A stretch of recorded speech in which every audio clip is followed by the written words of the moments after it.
what? Sure. So no, it didn't work. Oh, You might want to get that fixed later, though. Why would I fix it later? I could just welcome to fix the it now. podcast of Are we trying Spidey to do it figure all out- now? No, but Spidey trying to figure his password out for Mel because he hasn't been on it in Oh, a year God. and a bit. I'm telling you, Okay. Spider-Man 1, 2, 3, bro. I think I know the password, but it does not involve Spider-Man 123. So I'm sorry to disappoint you. Hypothetically, if you were to use the password, what would the password be? Password. I don't even know the freaking email address. God damn, son of a bitch. How many do Okay. you have? Don't worry about it. I have the one for my job, or when I'm looking for jobs, the professional one. I have one that I had since high school. I had I one mean, for presumably you've had this one since 2015, so one of your older email addresses. That's a good point. Fuck. Yeah, it's still a lot. Yeah, I mean, trial and I had error. one. Yeah, I guess. Welcome to the Sorcerer Weekly Podcast, where we try to figure out my email and password. It is August 30th. I'll let the two co-hosts introduce themselves once more. Awesome. I'm the king of uncool. I've got sitting next to me because Spider-Man took a long time to join the call, so I've eaten about half of my food so far, but I still have a waffle and a cinnamon bun. Cinnamon bun. Would not mind one of them. Stav here. I've got my sandwich here. Ham, egg, and bacon. Well, a quarter of it left. Same thing. Spidey took his time. Look, listen here, you little shits.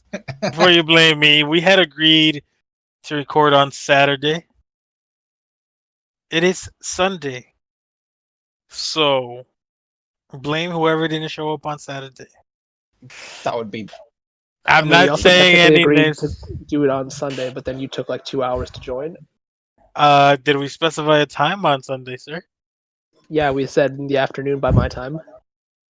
Your time, yes. Did we know your time? No. Did you ask me for my time? I did ask Dav. Dav is You my asked Dav witness. for my time. Really? Well, you said it yourself. You don't get notifications. What's the point of asking someone who's not gonna I told you reply? to message me on Twitter. I'm too lazy to do that. I was busy with shit. Uh-huh. I was. I'm taking Yeah, over whatever. another. I bet Spidey hasn't even got food, bro. I don't. I fucking don't. I knew it. I've been busy taking over another anime community. No, I'm just kidding. So in sad news, and this may not really be manga news, but I don't give a fuck. Chadwick Boseman died at the age of 43 because he had stage 5 colon cancer. 5 or 4. Well, he had 3 in 2016, and then I think it progressed all the way to stage 5 this year. And he passed away 2 days ago on the 28th or the 27th, if I'm not mistaken. Yeah, she came out of nowhere. I mean, I don't know. It did. I don't know if You you did guys a ever very saw good it. job of hiding it from the public. Dude, oh my god. I was telling my wife, I was like, oh, if I had that bullshit, I'm not gonna be Black Panther. Fuck that. He had to be in super extreme shape. Like, he had to be extremely fit to be able to do all that shit. Mm-hmm. For the movie 42, where he plays Jackie Robinson, played beautiful movie. And then obviously he's known for Black Panther and kicking everybody's ass in the Marvel movie. But he has And 21 Marshall. bridges. Yeah. He was an amazing actor. I'm just 2020 guys, holy shit. 2020 ain't fucking around.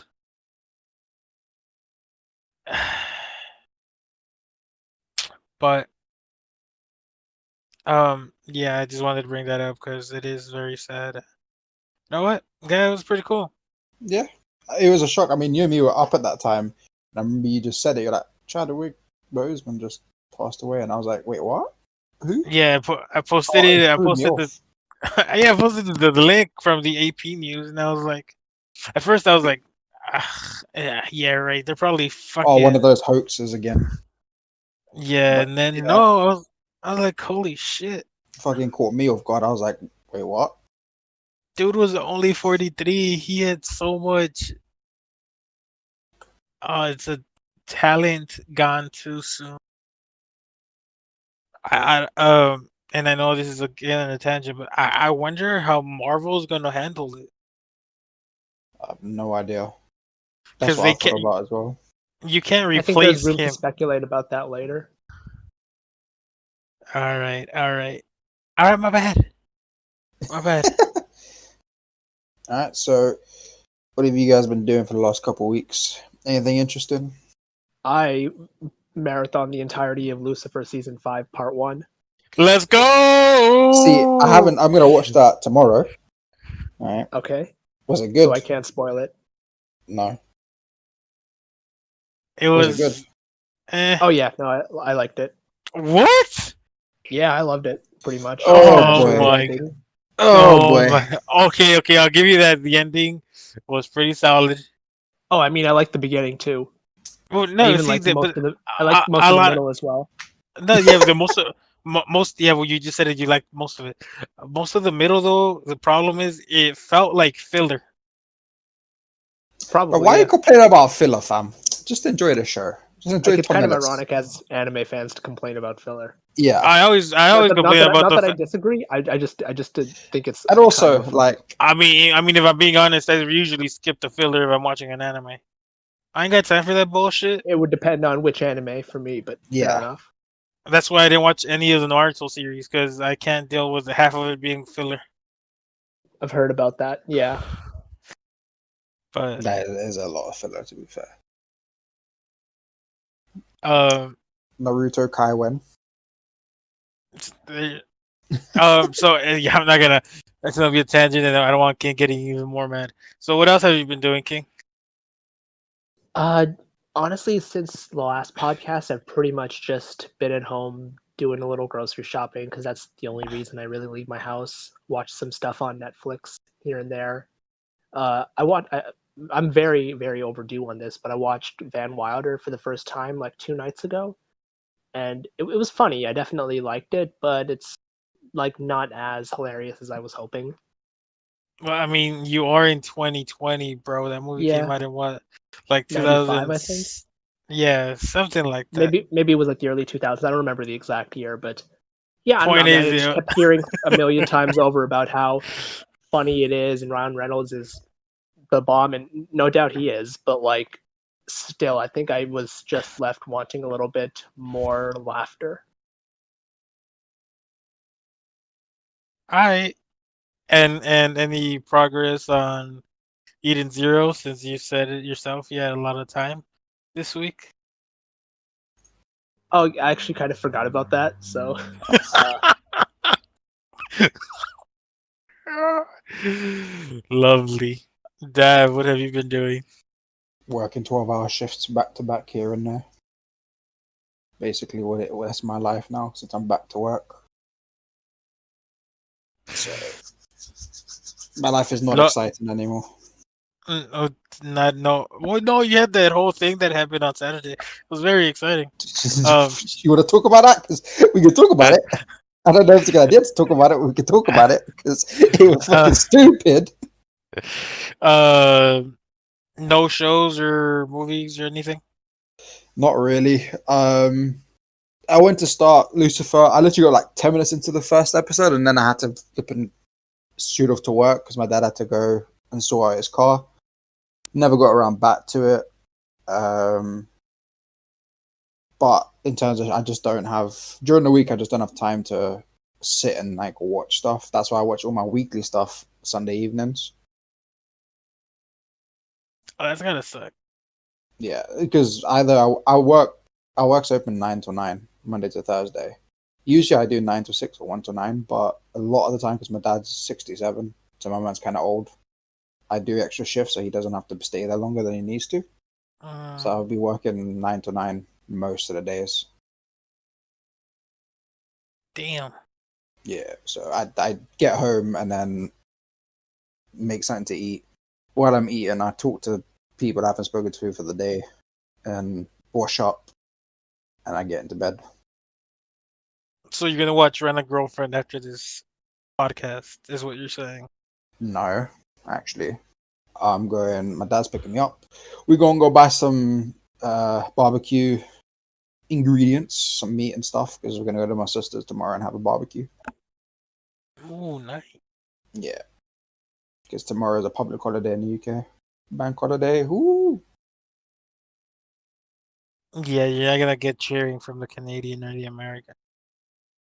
Um, I mean, so your every that's day is a holiday for you, so I mean, We have our holiday in 2 weeks, I believe. what holiday is that going to be? What's that celebrating? This one's just for the sake of someone, I think. Labor Day. Oh yeah, when is Labor Day here? I believe it's well here. It's September 7th. I'm not sure about you guys. Oh, maybe it's just 1 week. Yeah. yeah, it's in a week. Man, bro, holy shit! September is basically Bro, here. I'll tell you, we spent 5 months. Well, the UK spent 4.5 months. I spent a third of the year inside, fam. I ain't complaining, but this year has been a shambles. This year has been This is interesting. the year of where they try and take the manga adaptation, right? Turn it into an anime, but they put so much filler that they forget the actual story. That's basically what 2020 is. This is a filler year, bro. This is a filler year. God forgot what he was writing, right?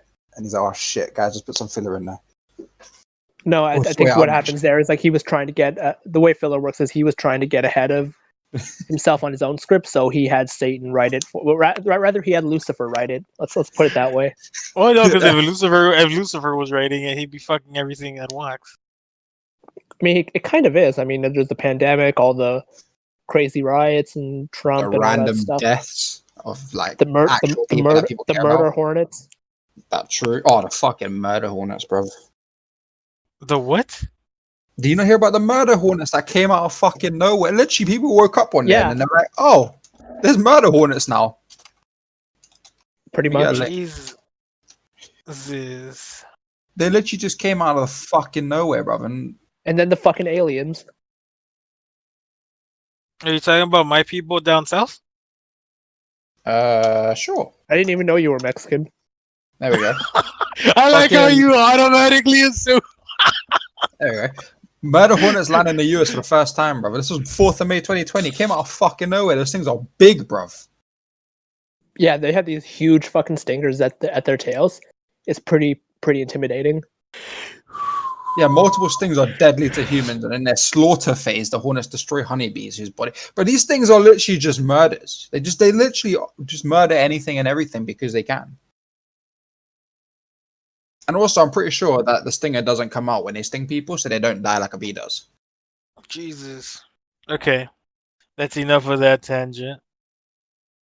So, What about you, Spidey? What have you been doing? I have. I'm still looking for a job because I can't stay at home. Cause yeah, I can't. I just can't. Unemployment hasn't even fucking paid me, and Still, yeah. So it's gonna be fun times in Spidey's home. Other than that, I've been working on it's the Seven Deadly Sins Reddit and community for Discord. I've been working on expanding some groups that I manage, if you will. And I haven't really watched that. So the thing, because so earlier when we started, we were talking about Mal. I really don't watch anime anymore. Like, yeah, I'll watch Rent a Girlfriend and My Romantic Love Story, Comedy Snafu. and stuff, and ReZero, but like I don't necessarily watch them the day of. I mean, ReZero I do because I moderate the Reddit community and the Discord community, which is Reddit is over 100,000, Discord's nearly 10,000, so that shit's kind of huge. Um, but I don't really watch series on time anymore. It's like, yeah, it's there, okay. Like I loved the first season of Fire Force, loved it. Saw the first two episodes of the second season, and I was like, if I miss it, I miss it. Eh. I mean, I do keep up with the manga because Pusu scans. They do. I really like the work they do with the manga. Um, but I don't know. I just 2020 is just kind of giving me like, anime, manga, Yeah, and I feel that. I don't know. Start of the year, I was watching stuff, and then as lockdown happened, I was watching stuff, and then and I think I just burnt out. So I've only been watching the weekly stuff really. I haven't started yeah, anything long running yeah. yet. One thing that I will say is I have been watching the Zack Snyder movies. So I've been watching Man of Steel. Oh, I love Man of Steel. Defended as one of the best DC cinematic universe movies out there. Better than like 90% of them besides maybe Shazam. I saw Batman versus Superman, the extended cut, which has like an extra 30 minutes. I don't know And if I could survive another 30 minutes of that movie. I, it honestly helped the movie because I remember watching it and I was like, yeah, it was okay, but like, yeah, to get this.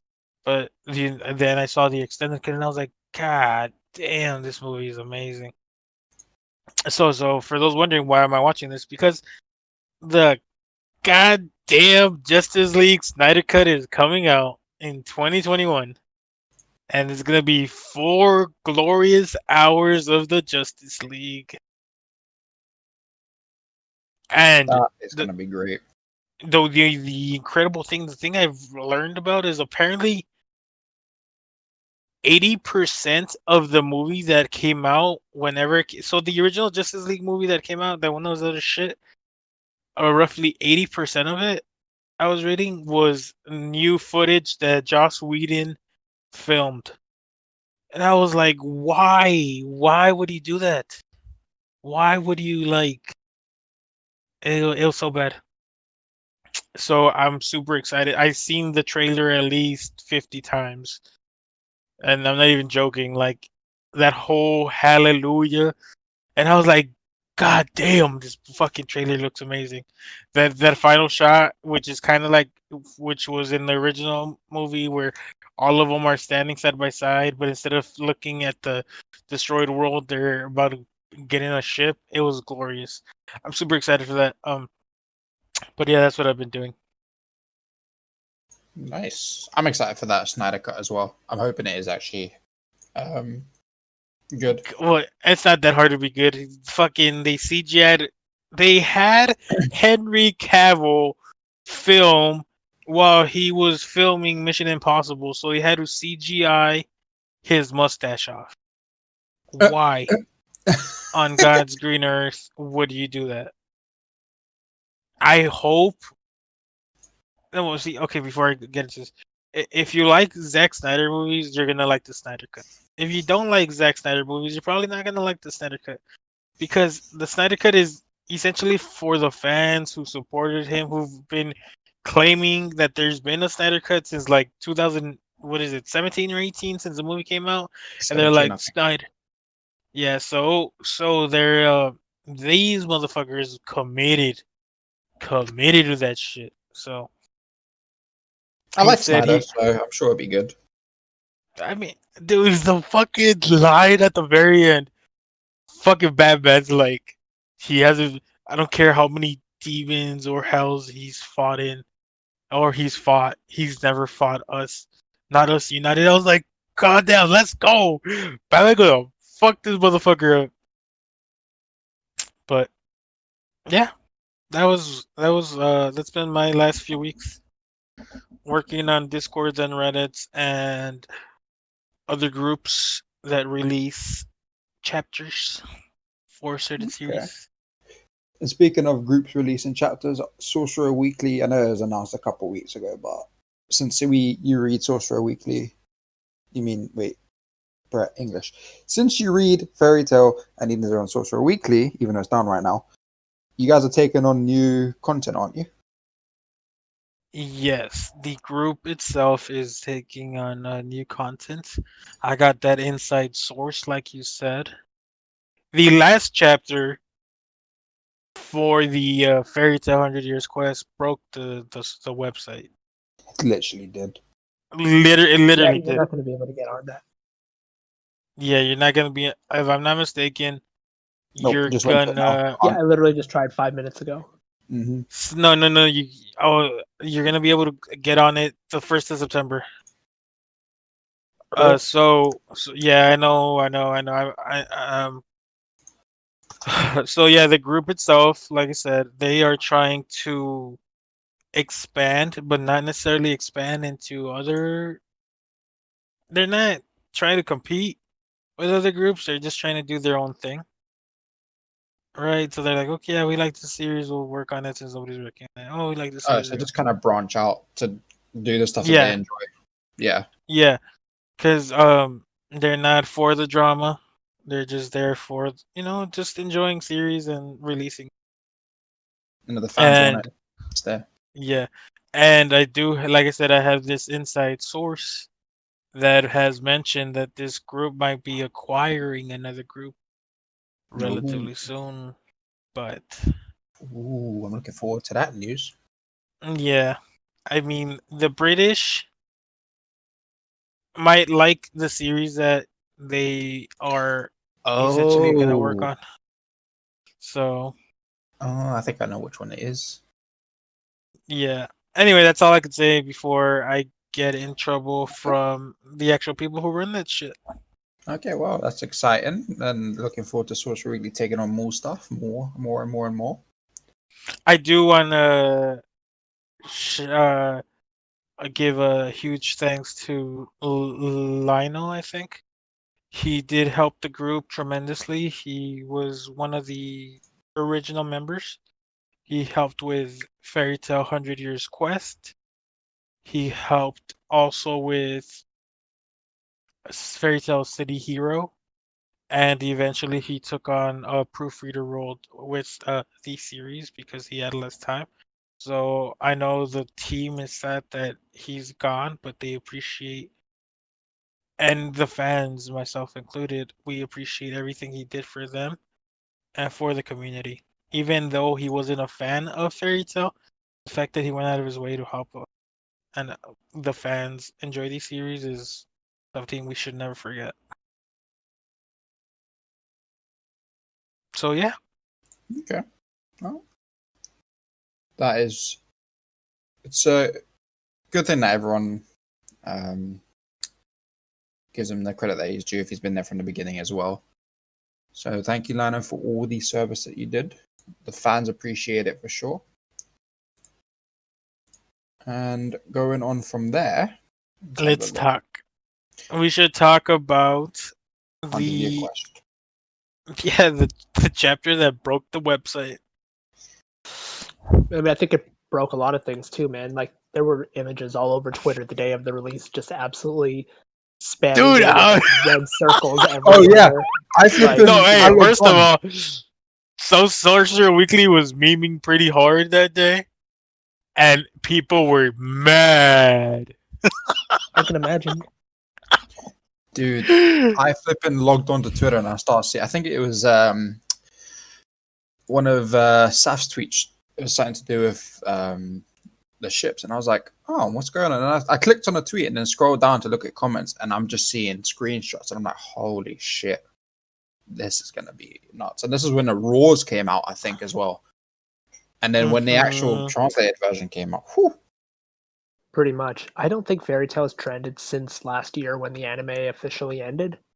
But I think this was probably the closest we've come since then. The number of tweets I saw, like I scroll through the daily hashtag feeds usually once or twice a day just to find anything interesting for the Fairy Tail Wiki to retweet because I like to retweet good cosplays, good art, and all that stuff. But all I was seeing this day was just like screenshots, fangirling, some fanboying. It was definitely one of the more unique travels I've taken through that hashtag. And with the chapter that it was, we'll get into it in a bit. It's not a surprise that it broke. Nah, it makes sense. It's not. It like does. Everybody was clearly very happy, and most of them had good reason to be happy. Yeah, debatable. I said most. Listen, just because not everyone's a stooge like you for ships, okay? I may not care for them, all right, but I can understand why the community does, even though I think it's also a little bit weird. But it is what it is. There was one in particular tweet that had me, as Dav says, in shambles because it was so freaking hilarious. I posted it on our chat, but for those who don't know, it was basically this picture from the chapter in various locations, like in a art museum, as a display in the building, fucking in the front of a church. It was the funniest thing I've ever seen. Like, that's it had me. This one. What is this? It's in the chat. It had me dying because I was like the amount. Like, this is some decent Photoshop. I saw this. Yeah, this is the fucking lube. Yeah, I saw this shit. And then there. Oh my god, that's hilarious. Yeah. I like the one with the girls. Oh, what the third one? Yeah, that one. The one with the way her mouth is positioned. Oh yeah, oh yeah, dude. Oh, that's a quality tweet right there. Yeah, I don't know. It had me dying. I was like, Jesus. That is quality, bro. The thing that made because I was talking to the people from Sorcerer Weekly, and they're like, so when Nalu eventually becomes canon, we're gonna have to upgrade really big, just for that one day, because the amount of traffic we're gonna get is gonna be too damn high for us to be able to maintain it. What you should actually do on that day, all right, is when you post it in server, post both manga decks and the Sorcerer Weekly link, so that people go to whichever one they click first, and not everyone rushes to Sorcerer Weekly. That'll be hilarious. This manga deck goes down. I wonder. And then they'll come message Spidey telling you to fuck off. I wonder if we should use that as a test that day. So you're able to see how much traffic's been on the website, right? Yes. So what you should do is, just before you post it, take a screenshot of the statistics, right? Post it, and then we just see what happens, and literally see how quick it takes for the site to go down. Yeah, I don't want to test it. No, but what I mean is, we're gonna post it anyway. So what I'm saying is, just see how quickly it takes for Nadi to take the site down, because that's gonna be a crash. That is gonna be a crash of epic. It's definitely gonna be a crash, and I think it'll be pretty hilarious when it actually happens. Every site's gonna go down. I want to see the memes that come out of it. Oh yeah, no, definitely. It's gonna see stuff like what's that meme with the gun in space? It's gonna be that, like, for sure. Was it Nalu? It always was. Oh man. All right, so let's talk about the actual chapter itself before people are like, all right, Dav, go ahead and break that down. Okay, so so you can read it at Sorcerer Weekly, or you can read it at normally you can read it at Sorcerer Weekly. Well, by the time the chapter comes out, by the time the podcast comes out, they might be able to read it on Sorcerer Weekly. True, unless it goes down again because of the shippers. Or Mangadex, just search for Sorcerer Weekly on the Mangadex. The chapter 63 was called, is it Drameel? Drameel Banquet. Drameel. The cover art is the entire team from Fairy Tail all battered up, injured, and completely wrecked from the fight. But they're smiling because of obviously that they won against And Alderaan. Lucy, and the only Nalu you get for the next few weeks. Yeah, and Lucy is absolutely crying her eyes out into Natsu's chest. So for you Nalu fans, that's all you're gonna get. Stop bitching. Okay, so chapter starts off with the Wizard Guild again. And what was the old man's name? I forgot. The guy who gives him the quest. Is that Alderaan's been sealed and wizards have grown so strong over the past 100 years. That made me think that line there, do you really think that wizards were a lot weaker back then? We'll get back to that after. And you've got Ignil, who obviously had been paying attention to what was going on. And he actually seems quite impressed with his brother with the fight that there is. But it's more, I think he's more impressed because he maybe saw the anger from Natsu in the fight. Yeah, another thing. Takes us to Black Moon Mountain, where Celine, that's her name, Celine, isn't it? Yeah. Celine Dion. The moon, Yeah. Celine Dion, You yep. wish. The moon dragon is there. Eldo-chan, lost is how she refers to him. And you get such a way, so it seems like she's not even surprised, to be honest. She talks she's about just indifferent.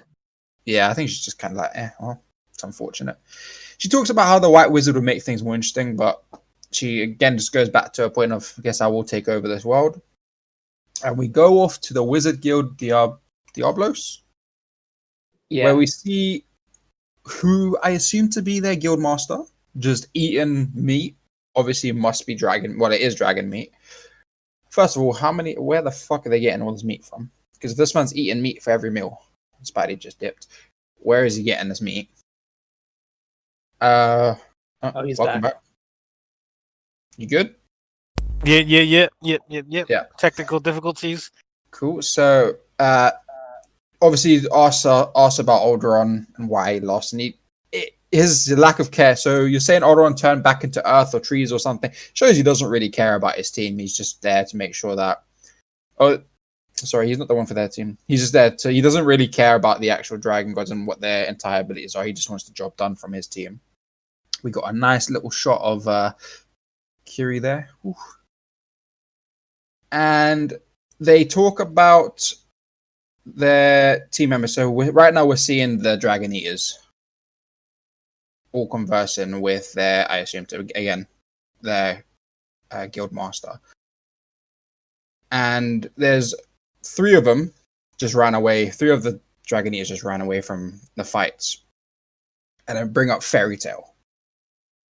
That they underestimated them, and research shows that they're actually the strongest guild in Ishgard.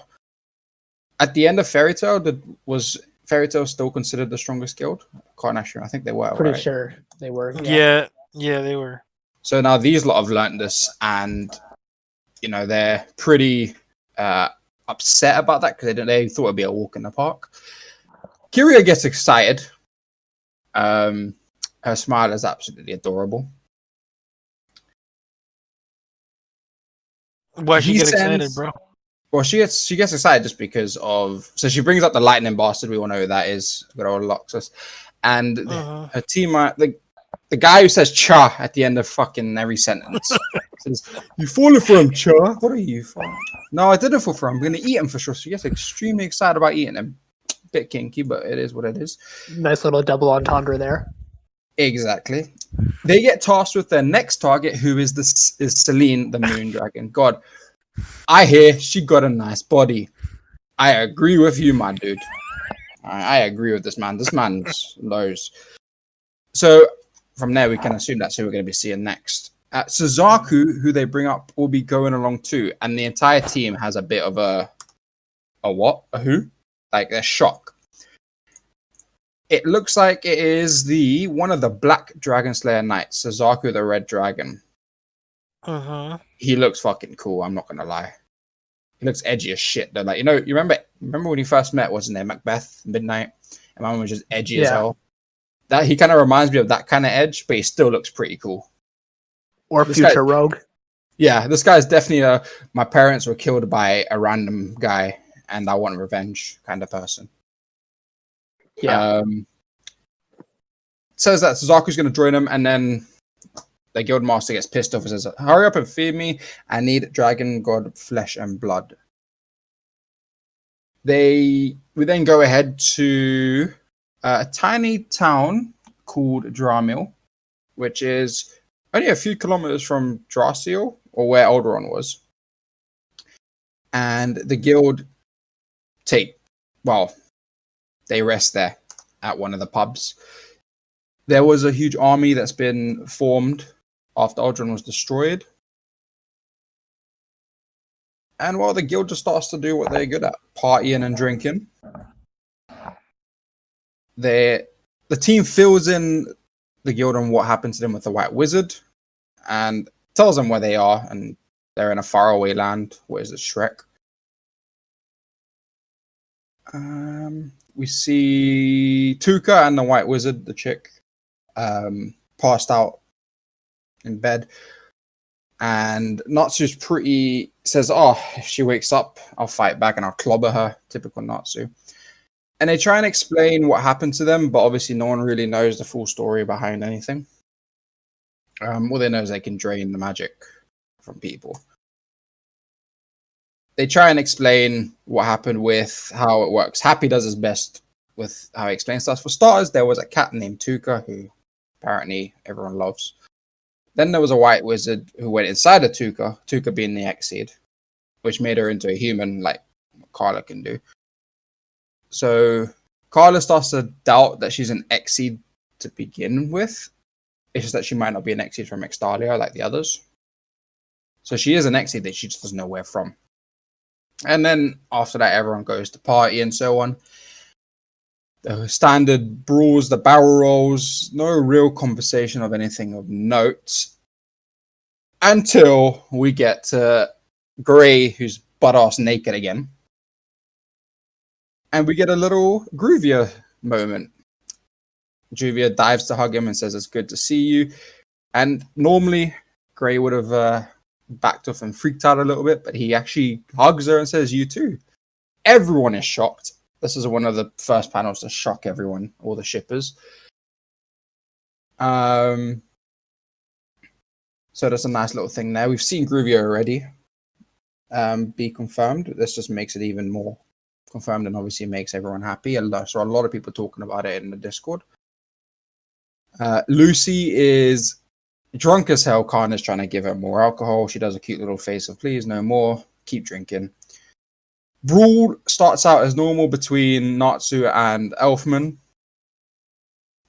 Poor old Happy says to Carla, "What would you do if I'm taken by Tuka?" And Carla just says nothing. Because she's a moody bitch she's just a bitch. Fuck Carla.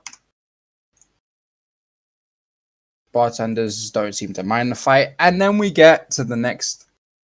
Tell me how you really feel, bro. Tell me how you really feel. Fuck Carla, bro. Just a bitch. Poor Happy's just trying to make you the best. And it's like, nah. We get to the next part of the chapter, which I think this is the one that properly shut down our website. Is we've got our boy, or some boy, Jalal. He's outside instead of joining the party. He's outside because he doesn't feel like he's meant to be part of it. And Urza shows up and says, "Oh, I thought I'd find you." And that's when he mentions about it's a guild-only occasion. Which we all know that no one would actually mind, and Urza says it. Everybody already sees them as part of the guild anyway. Exactly. I mean, no one there, whatever it is. After he stopped, he literally competed for them in the Grand Magic games. Exactly. So, Jalal, stop being a fucking little bitch, bro. Urza and Jalal have a nice little conversation about it's been a while. I have no memory of what happened while I was whited out. That was when they were taken over by the White Wizard. And Urza has her own little flashback to what she enjoyed of him being topless. He was in his underwear only for those. I think it's shirtless. Yeah. Well, he said topless, but same idea. Yeah. I mean, Yeah, if you say it was in his boxers. There we go. If you say a man's topless, it just means he's not wearing a shirt. That's fair. That's exactly what it was. Yeah, but he wasn't wearing pants either. Look, just because you like to look at guys, doesn't really matter. Just because you like to look at guys, right? Like in their boxers, buddy. That's fine. Look, man. Look, Ichiya is not a man. He's above man. I don't think Have that's we how ever it seen works. Ichi in his boxers? We seen him in his underwear, fam, in chapter 260, 270 something. See, the I like fact how that you you remember know, which one. yeah, the fact Well, that you because know. first of all, it was an Like shit, dude. OVA. It was an OVA where you have a Jerza moment, you have a Nalu moment, and you have Are you talking about uh Ryuzetsu Land? yes. No, that was chapter 298. Oh, there you go. Who's the one who knows now, bitch? You. I know that Thank because you. it's all it's where all the girls are. Fuckface. Last I checked, you're the one who knows, and I don't. Last I checked, I know for a very, very different reason than you do. Either way, whatever your reason for knowing, I'm a little bit worried. So anyway, Isaac calls out Jalal on his normal, usual edginess. This is the part where you say it's all my fault, and he says it really was my fault. But he has a bit of a growth period. He says, but I will no longer beat myself up over every failure I make. You should have done that a long time ago. Yeah, it's been a little bitch. Of course, I continue to reflect on my past sins and mistakes. By doing that, I will find a path that will lead to tomorrow. My dude, you just got to wake up and you're in tomorrow. Easy as. You'll find what it means to live right. As a point so that he's changed, which is nice, but fans can see it too. Been seeing it for a while. He has had quite a bit of development. And he says, all thanks to you, and they hold hands. Oh my God. Can you believe it? And then they hug. Oh, I can love people freely now. As I was a bit of a, oh shit. He said the O word. And she gets a bit happy, but I think she's a bit worried. Commitment issues, isn't it? It says that's true, and that's the end of the chapter. So we got Gruvia extra confirmation with a nice little scene. I like how you severely downplay with the Jerza moment. I mean, you severely downplay that shit. But like, what do you want me to say? Like, it's crazy. I don't know what else he would say. He kind of hit all the main points. He just didn't fanboy over it. No, I'm not saying. I mean, to look, be it's fair, crazy. Look, it is crazy. He kind of did fanboy over Gruvia, which was already technically canon. But that's to be expected. But I found it. But he hates Gray. No, I hate Gray. But Juvia was smiling, bro. You heard my excitement over Kyria smiling, fam. Juvia and Kyria, that's all I care about right now. The rest of the cast, fuck them all. Just those two. It is a known fact, right? If I see Kyria mentioned in Fairy Tail Manga Chat in Discord, I just post 2 screenshots from the manga and I say she's hot and then I leave. All right? No matter when, what time, that will happen. I will quote it and I will post those because I absolutely adore her and she can step on me. What? We can tell. Yeah. Look, the Jerza section is great. It's exciting. There's more. It gives more to the fan base. Everyone's going to be happy. Well, I say everyone. The Jerza fans are going to be happy. A lot of them were happy in the server. You just disrespected Kuro. Not really. I mean, with the lack of enthusiasm there, you're like, yeah, that happened. He doesn't have to be enthusiastic about everything. And also, I was just giving a rundown of the chapter. Maybe I was going to be ecstatic next, but now you made it seem fake. This is your fault. Kuro is Spidey's fault, bruv. It's all your fault, man. So, what did you guys think of the chapter? Spidey, you can say it first because you're being an arse by it. I didn't care for the chapter. I didn't care for the chapter. Because it had... happened. It was nice to have all these pairings be confirmed. Nalu was, in my opinion, already confirmed, but the fact that everybody's already looking at them and seeing them as a couple. Then you have Panther Lily and Gajeel talking about how Gajeel's gonna tell his kid when he grows up that his dad was the size of a mountain. It was adorable and hilarious. You have Gray finally openly and publicly sharing his opinions for Juvia, which is great. We don't need to deal with his bullshit anymore. We have Jalal. We have Jalal fucking finally being like, you know what? Shit happened. It was my fault, but it's okay. I'm gonna move past. So that was great. So this chapter was more a resolution for the pairings and just essentially confirming them all. So it was okay, but I was like, yeah, that's about it. That's fair. What about you, King? Yeah, I just thought it was pretty funny, the contrast that like two pairings clearly got like a good like big moment, and the other two were kind of just glided over. Like clearly the Grey Juvia thing was, it got its scene of like several panels and a couple pages of the two being cute or whatever. And then the entire ending was entirely Jerza dedicated, which I'm very happy about, specifically where he said he's not going to beat himself up over that stuff anymore, and he's going to get past it. I'm like, finally, I've been waiting for like 7 years for this kind of like realization from him. So that was great. Beyond even like the romance thing, like as a character thing, that's great.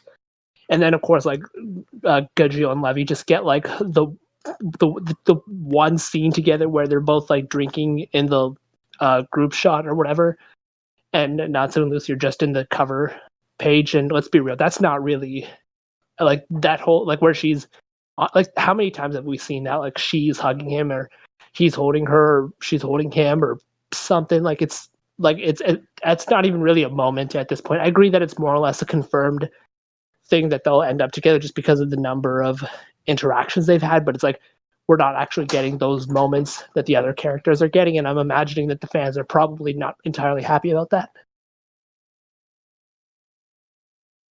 Based on the Twitter, the Reddit, the Discord reaction, I would agree. People were pissed. What is Law? What is Gray? Why do they get their moments? Why did Nalu get her moment? Yeah, I don't know what to tell them, but yeah, that was that stuff. I guess I'd say a couple other things I found was interesting after the last podcast we had, where we had a discussion about what the next dragon fight will be, and it seems like our prediction was correct. It's going to be Celine this time, and then the next one, my theory is still that it'll be the Gold Dragon, and Ignia would probably be last, but there'd be like even a more final boss after him. Sorry? It makes sense for Ignia to be last, to be honest. Yeah. Did you guys see? I'm sorry to interrupt you, but it kind of ties into what you were saying. Did you see the tweet that Mashima posted? I don't know. Yes, I was going to bring that up. So for those who didn't see it, it posted around at 9 a.m. Eastern time on Sunday, the 30th of August. Basically, Mashima said that in the next, coming up in the 100-year quest, we would get some nostalgic characters returning. Super nostalgic, he said. Super. Yeah. I have no idea who he's necessarily referring to in that regard. Do you guys have any theories? If I go to the Discord now, I was following people talking about it today. And where is it? So the main one that I'm seeing a lot of people talk about is Mystigan. Okay. A lot of people are talking about Mystigan. Someone mentioned one of the hold on. While you look that up, while you look it up, whoever said Mystigan, you're fired. You're fired. You should quit the fandom because you're fired. That's fine. You're fired. I don't care who he is. You're fired. How the fuck is Mystigan come back, bro? He's in another dimension. Speaking personally, I would actually be perfectly happy if he came back. I always felt like a little endless trade-off at the end where we basically lost Mystigan, but got Lisan instead was a terrible trade-off that the series was worse off for it as a result. But someone fucking said Mary Hughes. Again, you're fucking. You guys are fired. No, oh my god, they're lucky I don't go into that. I'm calling you out. That was Glacenite. Mary Hughes is the filler character. Why would that be nostalgic in any way? First of all, the most obvious answer is Aquarius, because it's super nostalgic, and the bitch has been in the series in the beginning. If we want to get more nostalgic, then it'll probably be someone like fucking a villain or some shit that came out in the manga, not in the anime. You see, my thoughts was Aquarius, but at the same time, I feel like actually, I would go for Aquarius. But the other one I was thinking is, like you said, a villain from probably the early parts, right? Yeah, pre fucking like maybe Tower of Heaven pre that. I'm thinking like Jose or something along those lines, right? Pre Tenra, I'd push it as far like that's the furthest I'd push it.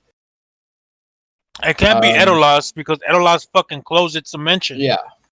I saw someone say Simon. I'm like, bro, my man's dead, fam. Dude, My man's dead. Simon's dead. Unless we're doing some dude, Dragon Ball Z that'd be shit. so fucking cringe too, because Jalal is still on the scene. Yeah, dude. Thing is, right? It'll be so stupid. What is it? Dragon Ball Z, bro? Nah. You know how it'd be even more cringe. Simon comes back, and then you see the Jalal and Urza finally be a thing. Then they're not being a thing because the cringe is back, bruh. Get it? Oh my god. Yeah, just basically being a cock blocker. Anyway, regarding the nostalgia character, so it is characters, right? Like plural. I think it is. I'll double check now. I'm pretty sure it was plural, but yeah. So basically, for that reason, I do agree with Aquarius, and that obviously it would seem to make sense because we already heard that the key was somewhere in Giltina. And do we have any? There were no celestial spirit mages in the manga before Yukino, right? Serrano. No, she's not a celestial spirit mage. Well, she was until she gave up the keys, and so was Karen. What? But Karen, yeah, She's Angel, dead. nigga. No, well, yeah, Karen is dead, but Angel, yeah, Yukino's sister. Was she a celestial spirit mage? Yeah, she had Gemini. She had Aries. She had the 13th key, didn't she? Oh fuck, you're right. Sorry, no, I totally forgot about her. Yukino, OS. Yukino had the 13th key. Angel was the one who fucking paid by cost, didn't it? Angel's the one who's in the bikini 90% of the time. Yeah, that's true. Yeah.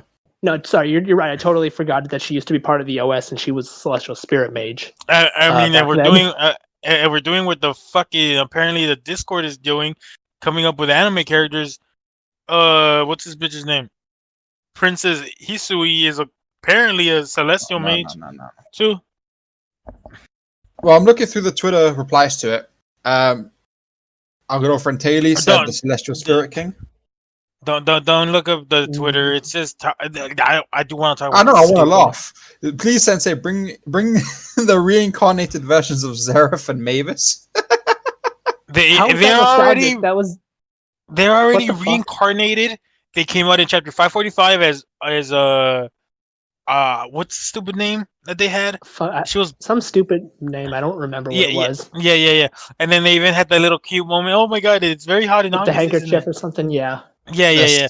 And then we have Beta Heaven where they all came back. We had Igneo come back. We had Natsu's interpretation of fucking the Heartphilias. So like these people, we got Arcade.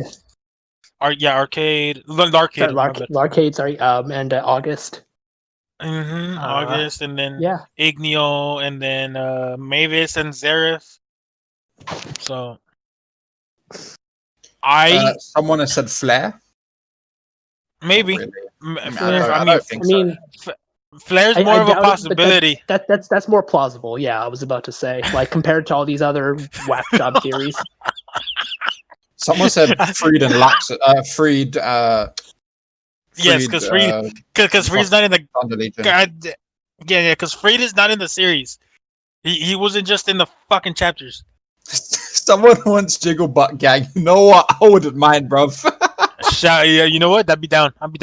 You know what? I don't think it. I doubt it'd be the Jiggle Butt Gang, but totally random out there possibility. But we know the Rave Master characters exist in the fairy tale universe, right? Do they? Kind of, like technically, like we see them in the background of the battle before the dragons. We had the we've seen them in the backgrounds here and there. We had the OVA and the Omake that it was originally based on. So I'm being totally out there, but it wouldn't be the worst idea. No, it wouldn't. And you know what? You kind of inspired me with this potential character that might come back. Claire. Well, she's dead. Is she though? She is. Did she die? She died in the movie. Yes. Oh, Do you think I would be unaware of that? No, yeah, you're right. I mean, if we're coming up with crazy resurrection bullshit, Whoa. No one wants resurrection bullshit. Okay, just leave them dead. Like We've been quite clearly against resurrection bullshit. Well, no, I'm not saying us. I'm saying the fandom in general. If you looked at the Twitter, No. Just no. Those people are fired. Next one. Move on. Yeah, they're fired. They've lost their card. The next one is Urza's friends from the fucking when they're not younger. dead, but the they Tower of wouldn't. Yeah, Wally blockhead and guy. Show. Wally and Show. Yeah, they don't matter much. So no. Yeah, no, that'd be nostalgia. Why would they come back? I don't know. Nobody cares for them. But you don't know. You never fucking know. Kagura. I would have been Kagura because she's hot. She's okay. I mean, as a character, she's definitely hot. See. Oh, fucking Leon. No. Not Leon, please. I don't want Who's Leon? Nah. Exactly. The... Yeah, Gray's bestie. Leon, sorry. Leon. Someone said Acnologia. Shut up, man. What Get out the of fuck? it. Not fucking nostalgic, man. Oh, that's just a nice picture of Lucy in a bath. Never mind. I mean, I'd be okay with that happening, but that's not really nostalgic because we see it all the time. What do you mean, Sting and Rogue? That's not fucking. We saw them earlier. Get out of it, man. Who would it be? Mira, bruv. We just. Alright, you know what? I'm done. These people are retarded. Let's move on. Can't say that word, sir. That's offensive. Sorry, I take it back. All right, let's no, move you on don't. to the next but they are pretty. I stupid. wouldn't, but you can say whatever you want. I don't personally give a shit. So, are we still theorizing, or nah? No. I still want to theorize because there's not much else to talk about. Bruv, there's a whole chapter to talk about. Nobody Not gives really. a shit We about the parents. No. right, Yeah, burn the parents, bruv. I'm not talking about the parents. I want to talk about right. What I want to talk about is my man says wizards have grown so strong over the past 100 years. How fucking bitch, motherfucker! I have been saying this shit since Fairy Tail fucking Zero. I said Mavis is a fucking moron who everybody thought was amazing because the wizards back then were fucking stupid. This motherfucker proving what I said is like, okay, I already knew this shit. I don't need to talk about that. It's a matter I don't need to talk about that shit. I knew that would be your reaction. That's why I said it. Like, goddamn. I think it's possible that wizards were weaker back then because they didn't have the organized structures that the current guilds have, which encourage things like training and adventure and magic and self-improvement and stuff, whereas everyone back then was kind of just a wild person. Okay, yeah. Because they wouldn't have had all the resources that they have now. No. Yeah. So and they have like competitions and stuff now too, so like everyone's more motivated to train or whatever. Yeah. Well, the competitions were up in the Eclipse Gate, but okay. So I didn't mean specifically the Grand Magic games. It could be anything. I mean, but that's the only real. Technically, motivates people to get stronger. Also, they would have just been stronger. They wanted to make their guild stronger than the other guilds. Yeah. Like I said, this whole thing has been known since Fairy Tail Zero. And yes, I obviously ranted because that. And also true, most people didn't even like know magic and stuff back then. Like, because the founders of Fairy Tail asked Seraph to give them magic, didn't they? Not give them magic, to teach them how to use it. But like train them magic. Yeah. So people had it, them in magic. how to bring it out. And then Seraph was like, it's your emotions and feelings. Yeah. So now more people are aware of that. So presumably they have books and stuff. Well, they do have books. We know about that. But they had books back then as well. Probably not as much. And like, again, resources. I mean, there's an entire magical library now. So the other thing, where the fuck does this man get all this dragon meat? If this man is eating dragon meat daily for his meals, well, we don't know. We don't know that. Dragon meat we don't know that, but I'm assuming, right? Well, because we know. Even if that on his plate isn't dragon meat in and of itself, I think there's still a valid question as to how there could be an entire guild of dragon eaters when prior to this, in the entirety of the first series, everybody talked about dragons as extinct creatures, and yet they somehow still exist such that there's a sustainable population for people to eat their meat and occasionally restore their magic by eating said meat. Well, one thing we did learn throughout the series is that the people of Ishgard were fucking stupid. So them not knowing that there was another continent that probably had dragons. That's a fair point, actually. Should not surprise us.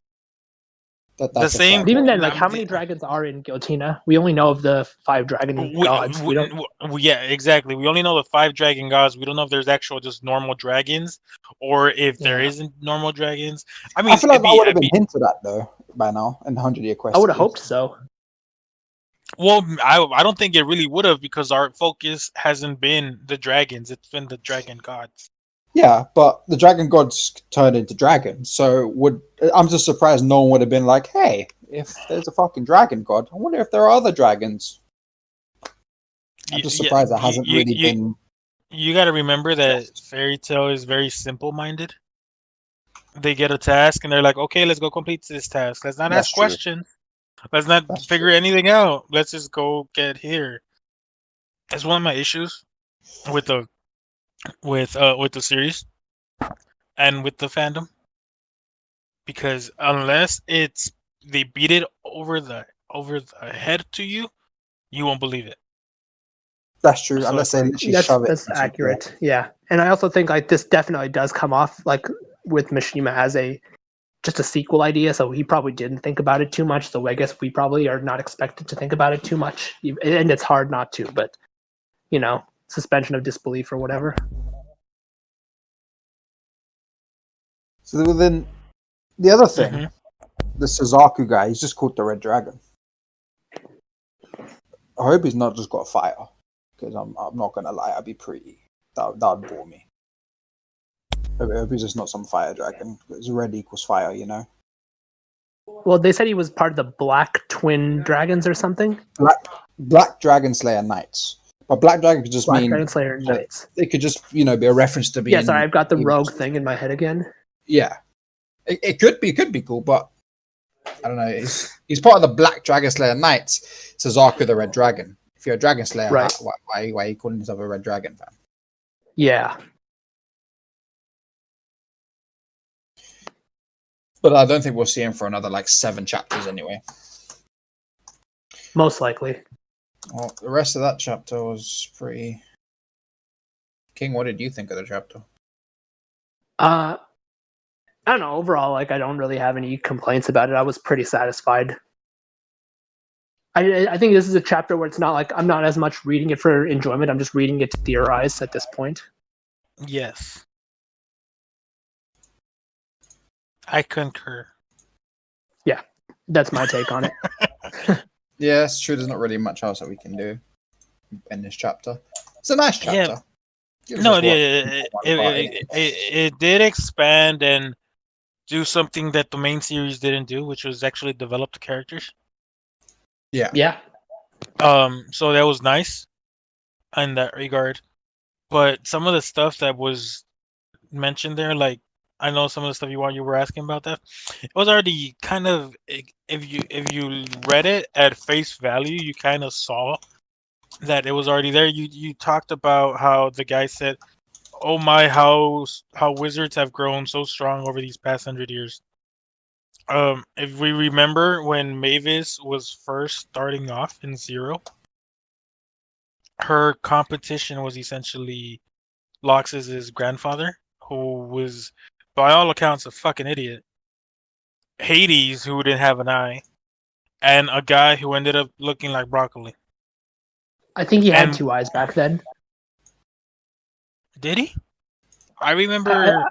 I'm inclined to say he did, and that he only adopted the eye patch several years later.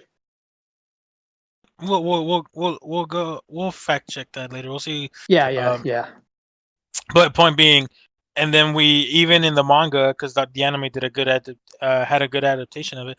Even in the manga, we see how Mavis is the only one who's actually having her group have strategic plans, right? So if you're fighting someone and you have no plan, but they have a plan, you're gonna look like an idiot compared to the person who has a plan, because you're gonna be overwhelmed and attack this side, attack this side, attack this side, while you're just running around attacking wherever. It's Mavis was seen as a, what's her name? What's the nickname she's given? The fairy tactician. Yeah, there you go. She's given that name because when she was around, like King mentioned in a lot calmer voice, there was really no strategizing. There was really no tactics. She was the first one to essentially bring it to the battlefield and to these fair to these wizards. So her being known as the tactician is like, I would hope as time progresses, we've seen people develop more skills and more uh, battle plans and stuff like that. But if it's brand new, people aren't gonna have some of these plans. So yeah, it's obvious that the Wizards did get smarter over the 100 years, but it's not hard given that there was. It seemed like everybody was just running with their heads cut off before that. But like I said, that's just me. I've never believed that No, is that him it gone? confirms that. There he is. I think this chapter essentially confirms that you know what Wizards were pretty dumb back then. Right. Okay. Any other notes on the chapter before we move on? I don't think I have anything. I got nothing either. What if the old guy brings back Acnologia? Why would he? We don't know his intentions. We don't know why he wants to defeat the other dragon gods. Yeah, but acting Why wouldn't, if he wanted to defeat the other dragon gods, why not just revive Acnologia rather than wait 100 years for a bunch of mages to do this shit? Well, don't forget he said you will only get a wish granted when all the dragon gods are defeated. What if the what if Oh, he's you're only talking about at the end of the whole yeah thing. yeah I still don't.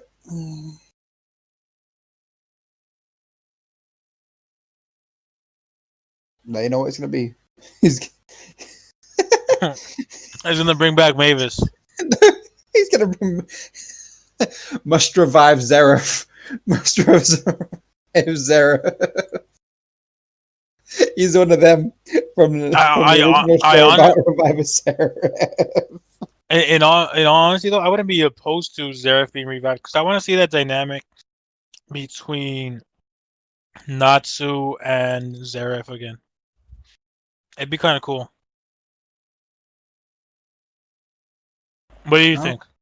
King can't hear us. We can't hear you.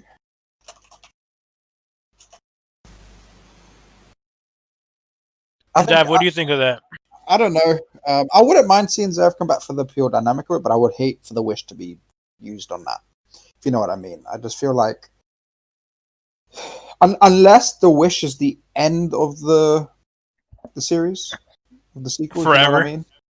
Yeah, if the wish is basically the end, and he brings back Zeref, and we get that dynamic with the brother of Natsu, maybe even with Igneo.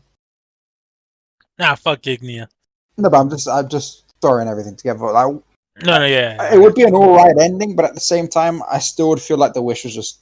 It would be as bad as in Dragon Ball Brody, where fucking Frieza wanted to use the wish to get a fucking 5 centimeters of height. That would piss me off. That was Like, pretty funny. It was funny. Don't get me wrong. It was hilarious, but it's just a case of like, I feel like the wish would just be wasted then. I get you. I am intrigued. I I can't even word it. So Eden Zero we have Shiki and the narrator Xiao Mei, or however you pronounce her name, Yeah, says, Chalmay. well, will he be good or will he be the Demon King, right? And Ignia's comment of Natsu burning the world to the ground kind of gave me those vibes.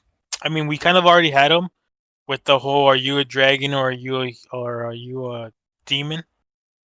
But it felt like more hinting at Natsu's potential turn, if you will. So I'm intrigued. I'm intrigued to see how much Igneous flames corrupt Natsu. Well, we saw what it And did to him before, yeah, we did. and we saw how much it fucked up his body, especially his arms. I mean, It if I fucked up recall Lucy correctly, too. yeah, if I recall correctly, Natsu's arms were literally like almost to the bone. That was for that was in the main series. No, but it happened in 100-Year Quest, didn't it? I'm pretty sure. Well, his hands turned black, but we didn't see the bone like we did Hold on. in chapter in the chapter 4 fairy tale. The reason Because I I remember remember it, we saw the ligaments, we saw the bone, and we even saw the flesh of skin come off in the main series. hold on, let me find the screenshot. Dad, I mean not Dad. King, are you here? Can you hear us I'm here. once more? What do you think of that so far? What do you think of that? Or were you able not to? What was your theory? I didn't actually. I disconnected during that part. So basically, I want to know. I wonder how far Natsu will be corrupted by igneous flames, and if he will essentially turn completely and Uh, and be like this boss type battle, but not necessarily the final boss. Because Ignea's comment was for Natsu to essentially continue to burn down the world. I mean, I could see it happening, but I wouldn't like it because it basically feel like a repeat with what we had with END. Hmm. All right, all right. Dad, are you finding it or what, sir? I'm looking for it now. I know, what's his name? Nep posted the screenshot of it, right? And it was after the fight with Mercphobia. Merc. So this one. Bruv, what chapter was Mercphobia? Mercphobia was like in the 10.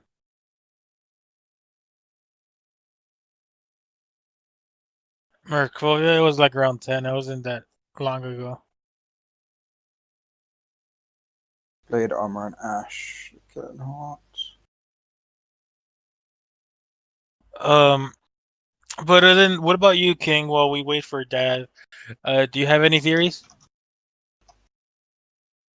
No, not particularly. I just wanted to confirm the whole thing we had earlier on about Hades. He did initially not have an eye patch, but somewhere along the line, somebody slashed him on the eye, and he took it on during the Fairy Tale Zero story.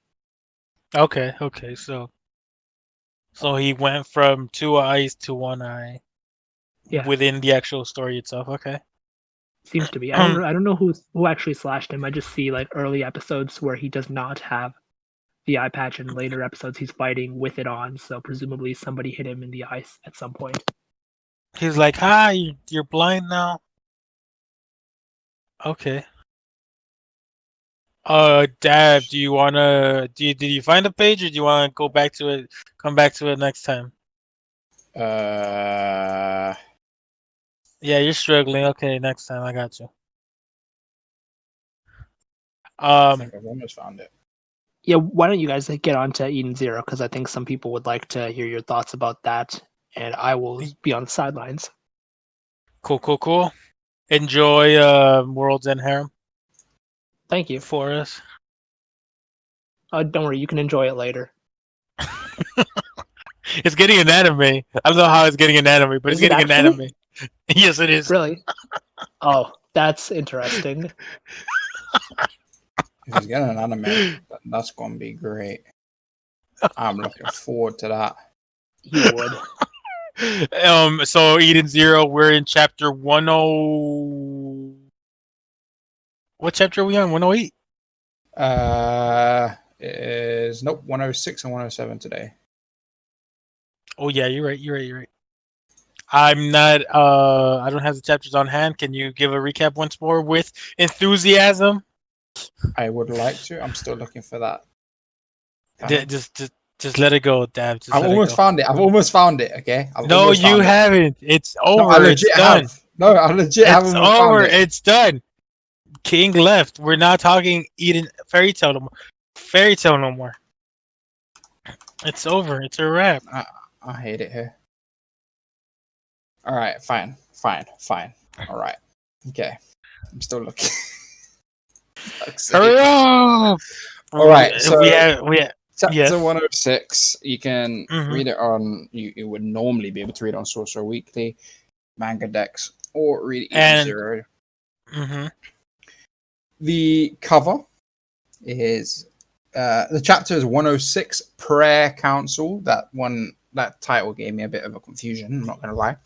And we've got Sister Ivory on the front looking kinda nice. Kinda sexy. Sister Ivory. So obviously, it's obviously She's looking very sexy.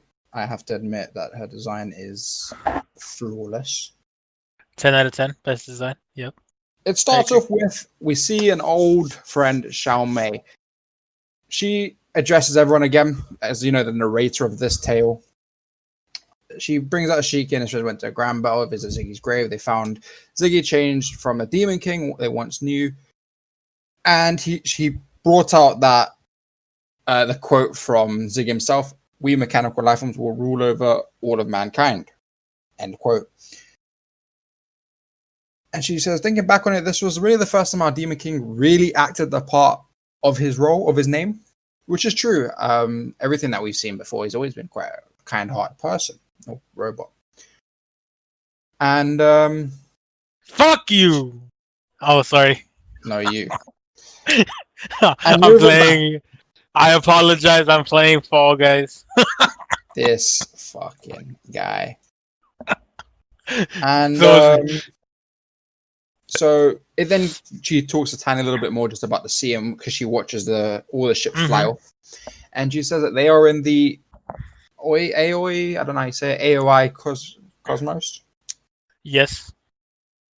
It looks quite pretty actually. I like the panel that was there for it. You can see that it's a big ass river in the middle of fucking space. This is some kind of SpongeBob shit, right, in space where you're underwater and you got a fucking fire going off. SpongeBob. Basically, SpongeBob, but in space, bro. Everyone's quite excited about this. Obviously, happy. There's fish everywhere, typical. And Rebecca has a bit of a flashback to when they met Connor back in 29. Obviously, no one else is going to remember that. World 29, yeah. Yeah. The AOA Cosmos is called the Fish Cosmos.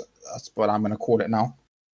And we have a nice little exchange between Jin and Shiki again. And again, Jin says, I have no intention of fraternizing with people. I'm here out of necessity. Being a little fucking stooge again.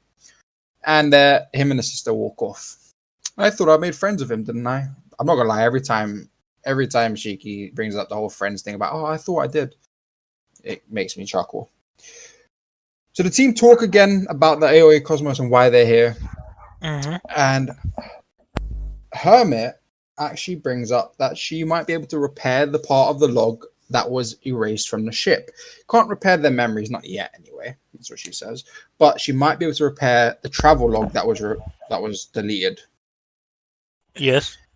Which is actually quite interesting because I think if she manages to do that, it honestly shows the skill that she has to be able to find that information back. And I have no doubt she'll be able to get their memories back either at some point. She brings up that 15 years ago, the Eden Zero went from Sorcerer to AOA Cosmos. And she says, well, maybe it's just a coincidence, but, we're taking the same route as we did before.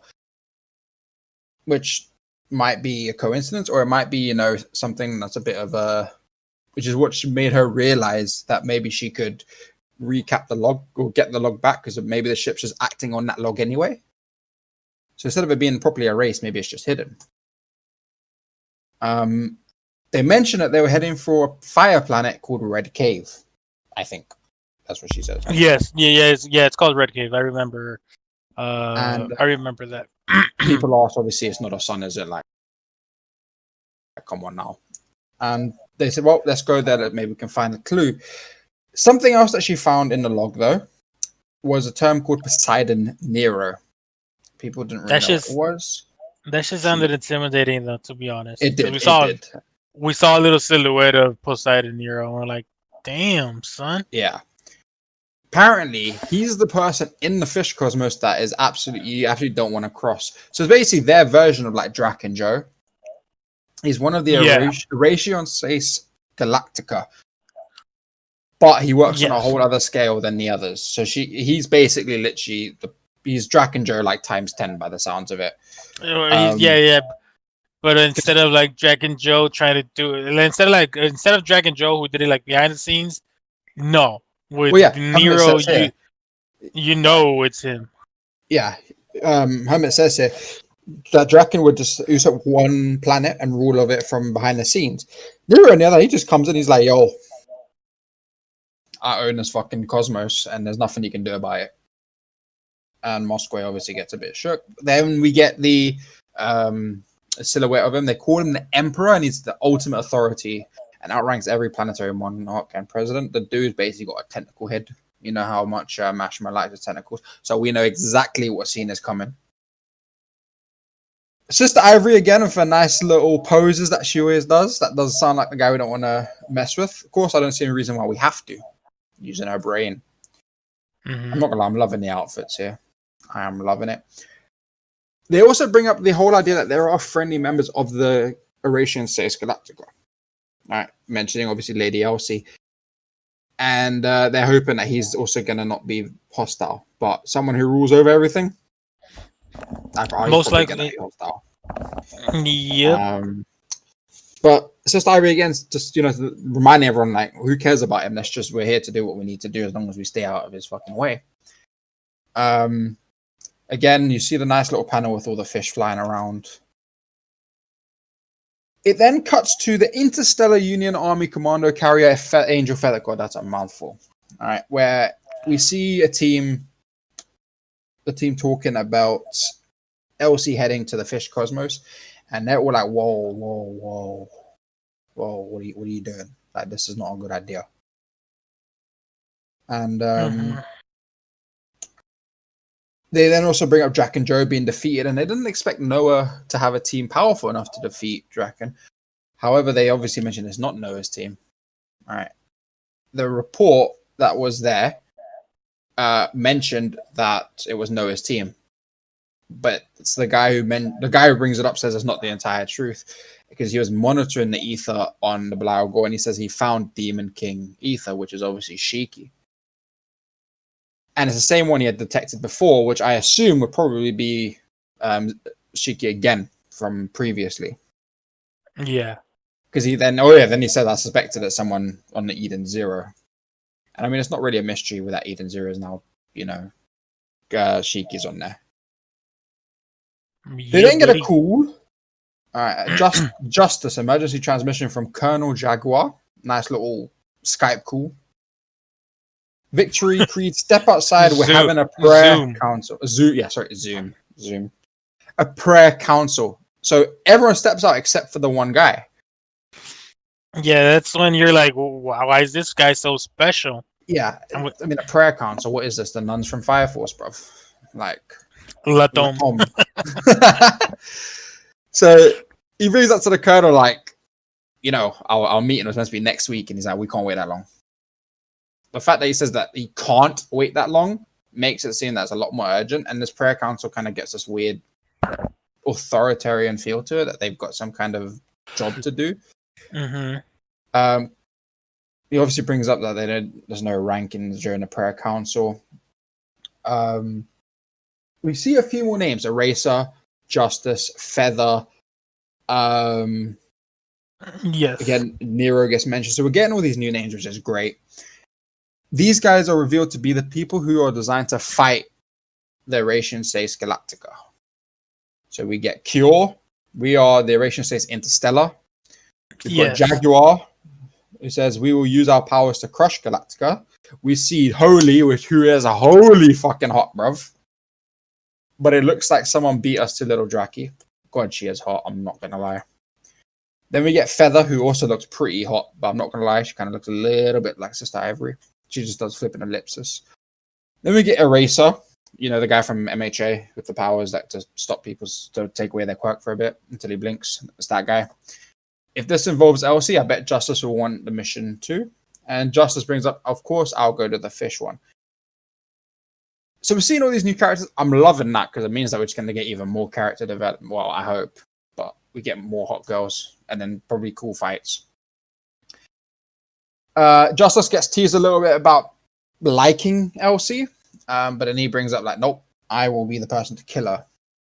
She took everything from him. What is this, Jiren, bro? So he's got quite a hatred for. Well, I was talking to Doc, and he was talking about how it has very much a parallel to Rave Master and Seagrain. So there might be that little connection between these two characters. I don't want to give more because obviously you still haven't finished it. Yeah. But you know. So obviously he's a bit pissed. He's like, yo, I will be the one to kill her. We all know that ain't gonna happen. Actually, it's Eden Zero, so it could happen. Ooh. I mean, it is a parallel to Rave Master, so you never know. So let us pray. Let us use our sacred powers for peace in cosmos. So just this is basically like thoughts and prayers out to all the victims because apparently that helps. It then cuts away from that to the team arriving at Planet Red Cave. Yep. They realize it's just a flipping ocean. There's no fire. It's just a water planet. So it's like a blue planet. But no, it's red. It's like it's the person obviously who named the planet was colorblind, but it is what it is. And that takes us to the end of the chapter of them arriving. So before we go on to the next chapter, what did you think of the chapter? I thought it was a very good chapter in terms of exposition. It made the world bigger without doing much, right? It gave us more in terms of these characters that we should be afraid of. One thing I will say though that I did not like is Mashima. Get it together. You don't need to use Oración 6 for both freaking groups. Yeah, you could have used a different name. You could have just called one Galaxy Raiders or whatever the fuck. And the other one, Oración 6. But no, both of them are Oración 6. One of them's Galactica and the other one's what? Interstellar? Yeah. It's just confusing. Like, I feel like the names could have been better. Or the team names could have been better. But overall, I loved the chapter. I love the world building, like I said, because it is expanding the world without expanding the world. Because okay, we have in total expanding the world, just not the characters within it. Exactly, because there's 12 more characters we know of, or 11 because we lost Draken Joe, and we knew Draken Joe was in charge of this one cosmos. So it's essentially giving us 12 more cosmos that we could be exploring. Well, 10 because we're already in the AOE cosmos. Yeah. So, what did you think of the chapter? I liked it a lot. Like you said, it gave us a lot of new stuff. I liked that we had Xiaomei back. I'm a fan of her. We don't see her often, but when we do see her, it's quite nice to see. It's quite a nice 2 or 3 panels. I'm starting to feel like Xiaomei kind of appears at the start of a big arc, if you know what I mean. Because she's there to kind of recap because she brings up the whole Demon King Ziggy situation, and she gives the reader something to think about. As he's actually finally playing his part. One thing I want to ask: do you think is Xiaomei multiversal, or do you think the World 29 or World 31 is different? You son of a bitch! I think just like Mother, she transcends time. I agree. You know why I say that? Because in the first time she says, "Hello, everyone. It's good to see you again." We haven't seen her since the time leap, and the fact that she said again, that tells me she's multiversal. She's Black Mother. She's the same thing across the entire time. Yep, she's like, all right, you. Yeah, So I'm pretty sure that's how I feel. Could be wrong, but I'm pretty sure she is Light Mother. Way she's just multiverse. I don't think they would use those words if it wasn't the case. Exactly. I mean, that word again alone, I know it's just one word, but it's such a significant meaning in the situation at hand. Especially because Mashima is very careful with his word choices. Yeah. But it's nice to see her again. I like the character. I like the whole idea of this overarching narrator who's telling the story. Yeah. And then there's some really nice panels. The thing that really caught my eye was Rebecca remembering World 29 Connor. She seems to have come to a little bit more accepting of the fact that she's now, she's not struggling as much with that aspect of she's got all these memories that no one else shares. But then again, we've only seen this little bit of when she's remembering it. Yeah, so I still think she's dealing with it in her own way, but I do think it's still affecting her. I love the fact that we actually get to see Hermit do what she does best. Everything technological, hacking and so on, when she actually managed to get some information back, which just gives me hope that she will be able to get their memories again. I don't know if they'll get their memories back, because I just don't think it'd be wise for them to. I think Pino will get her memories back. I just don't think the rest of the crew will. Maybe Pino will get it back and then be like, oh shit, they don't want to remember this. Something like that, yeah, because I don't know. Because even if they do get their memories back, they didn't know about the Eden's one or the other, I was about to say wizards, or the other machines. So I don't know True. how useful their memories would actually be. And I'd love to know how different the memories are from the World 29 to the World 30 groupers. I hope we get to explore that. Meeting, like you said, all the new characters, the Interstellar lot. There's 2 hot girls there, so I'm very happy. Of course. But there's also Eraser, he's got black hair, and Justice, the guy who's part of the prayer group. I like their designs. Simple, yet they've seemed like they're just so effective. It stood out to me. This whole prayer council thing, sacred powers. What do you make of it? I don't really know what to make of it, if I'm honest. I just think it's a power group. I don't think it's more. I don't think it's more than just that, because I just don't see, and they're named the same thing too. So it's like, what are you? I also think the reason they might be named the same, I have a feeling that the person who started the Interstellar lot was part of the SACE, and now or part of the Galactica, and now he split off because he didn't agree with their ideals, maybe. Oh, I like that theory. Which is why their job is literally direct to them. Because I mean, what's his name? Is it Justice? The guy who wants to kill Elsie? It's very obvious he joined us for the pure sake of Elsie, to make sure that he can try and get revenge. Mm-hmm. Might be wrong, but it seems like a reason why the name might be the same. One of those, we're going to be named the same as you, and we're going to be better than you, kind of thing. Yeah, I like that. I like that. I like that little theory idea. But other than that, there's not really else to talk about in that chapter. I don't know if you have anything else.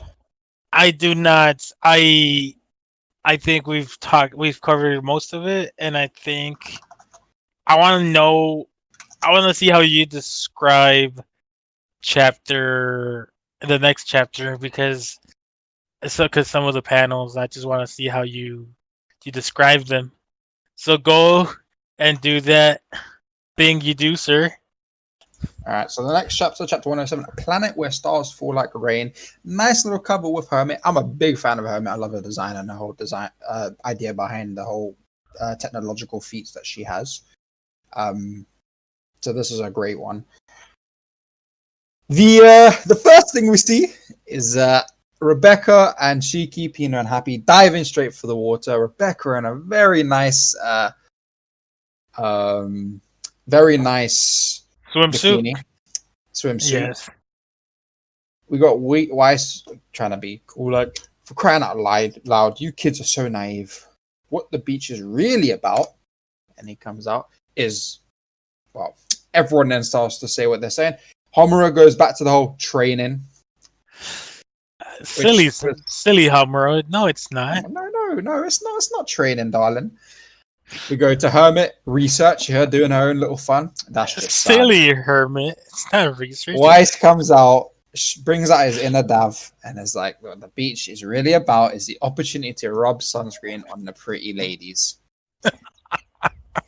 And Sister Ivory, she's obviously like, okay, all right, that's what you want to do. And then Witch goes, what era are you from?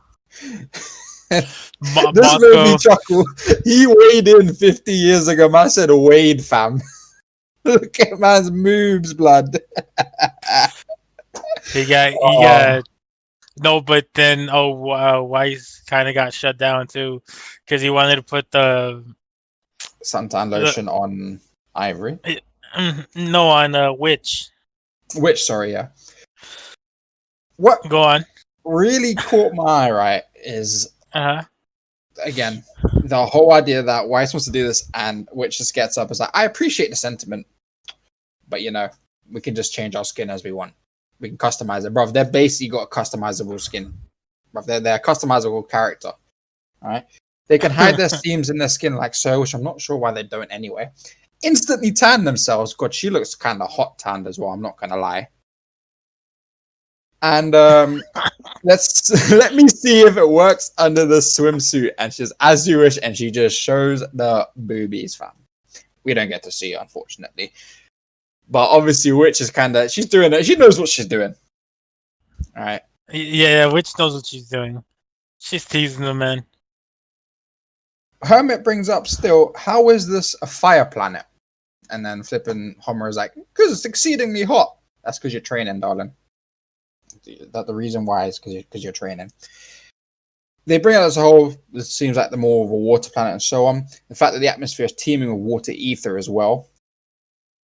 They haven't seen a single building, so they're not entirely convinced that they're going to find any clues to reaching Mother.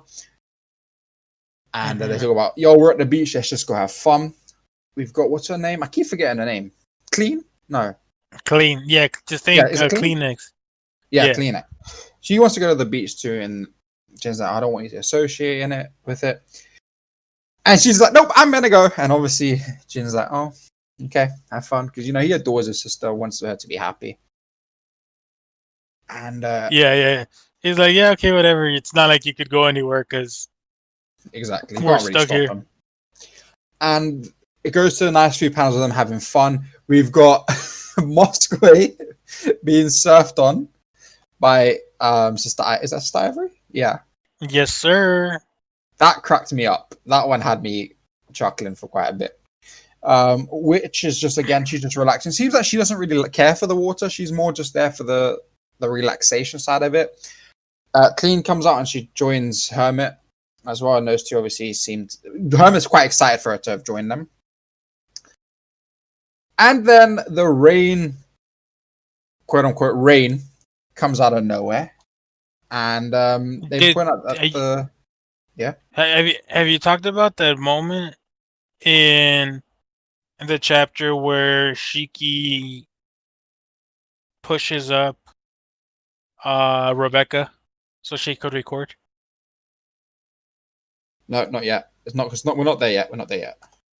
Oh, my bad. Everybody's like, what's he talking about? My bad. It's like a spoiler, man. But yeah, so the light is ether fuses with the water to create ether, with the water ether to create a sparkling effect. And everyone gets quite excited there. Homura looks adorable as usual. The panel that is there for them all just looking at it is so well drawn. It's amazing. It's beautiful. It's my so wallpaper. Well drawn.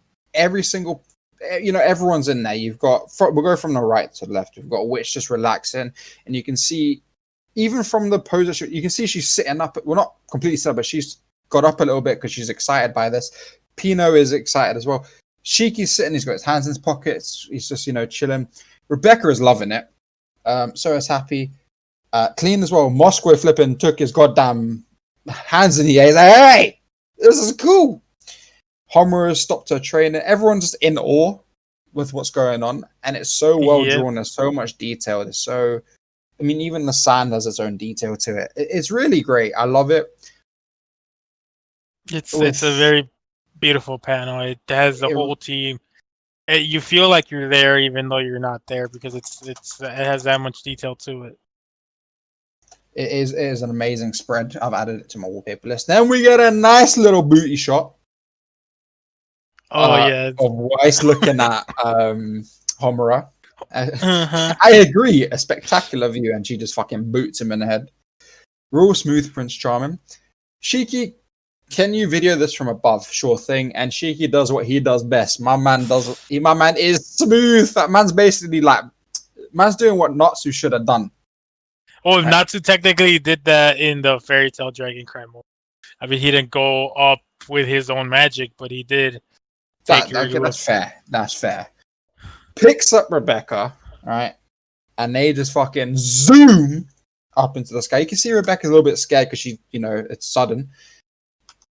So there's a nice little moment for all you. What's the Rebecca and Shiki flipping ship called? Nalu fans? Nah, I'm just kidding. I don't even know what it's called. Fuck it, Riki. There we go. That's what it's called, people. You heard it here first. Shika, I think. I don't fucking know. Oh, that sounds better. We'll go with that. The panel there, we get 4 panels. We get them zoomed out with them in the air. 2 of them talking, and then Rebecca actually recording it. All right. Her boobs are a little bit pushed up. Okay, nice little bikini. But honestly, that whole entire page, again, so much detail that's gone into it. The sun is setting on the horizon, and you can see the little bubbles, which is the ether just going into the sky. Mm-hmm. And then they're all of a sudden a flipping spaceship, or actually, to me, it doesn't look like a space. It looks more like an escape pod. It just comes out of fucking nowhere, and it just falls down into the water, and they're like, "Oh, go check it out." They're like, "Yo, we can't breathe underwater." Like, "Yo, how?" And Hermit, my girl, coming out like, "Hey, yo, don't worry, man, sorted you, fam. Here's some aquatic adaptation lacrima.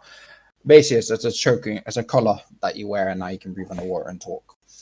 So they go exploring. I have to say the panels for them going underwater as well is spectacular. So much detail, so much going on.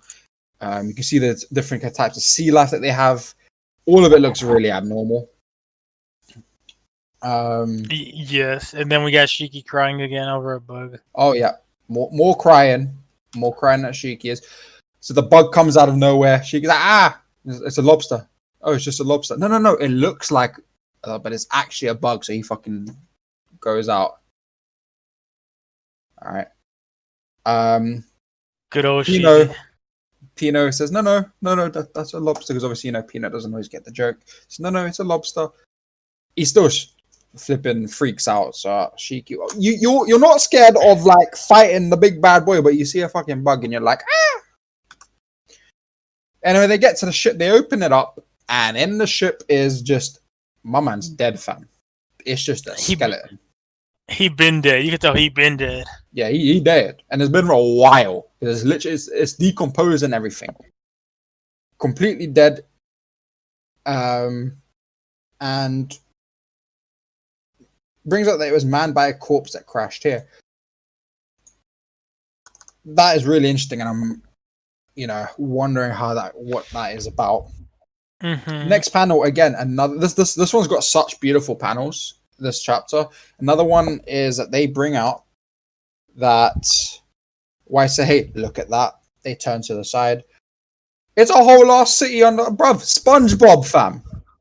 It's Bikini Bottom. It's a whole ass city. Lives in a pineapple under the sea. SpongeBob Square. Again, the amount of detail in the panel. I mean, you can see there's literal individual houses with their windows and doors. Normally, when sometimes when you see this on a manga panel, they just flip in, put what looks like buildings and little, not much details. But here, you literally see the windows and shit. The Mashima's detail here is insane. I give him so much credit. The fish are flying around, flipping stingray.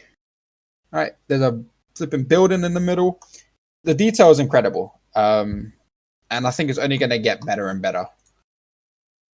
You could tell, and I'm sorry to kind of cut you off. No worries. But you could tell Mashima, always this motherfucker. You could tell Mashima's really enjoying drawing the series because just by the amount of detail he's giving each panel.